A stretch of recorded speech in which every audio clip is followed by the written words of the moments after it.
Sa So, computer what science, pero bangko lagi imong i-target. Why? I don't really love the job.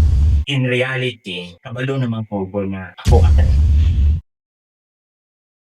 Sa So, computer what science, pero bangko lagi imong i-target. Why? why banking? It's because anak ko, I have a secure job. Though I don't really love the job nga nasa ako because when I joined with them, i-interview ko. Kabalo ka magbuto. Ano ka magbuto? Ano ka magbuto? Mutrabaho mo kung bangko.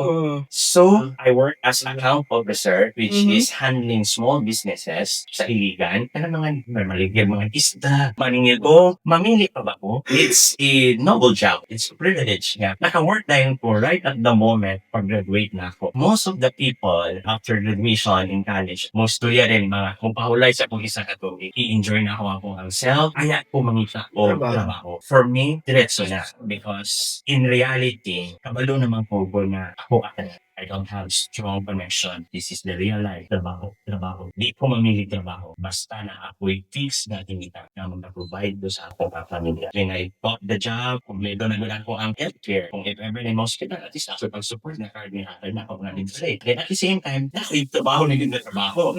Which is, sweldo ka din ani, proud ka sa imong first salary nga. Alala ko sweldo. Pero you wouldn't know, yabot kong 4 years, anak na job maningil. Magtuyog-tuyog sa tibo ko, palaong market, o ganang poblasyon ng market until now. Kagila sila sa kuha, mahimamat, pagabon ako sila. So, why I change myself? I don't have the reason to change myself. Umasa ko. Kailangan kayo ko maki-happy-happy sa mga taong labuha. Okay, it's because they are pure, they are real. Their intentions is very real. Life lesson, I think I learn sila.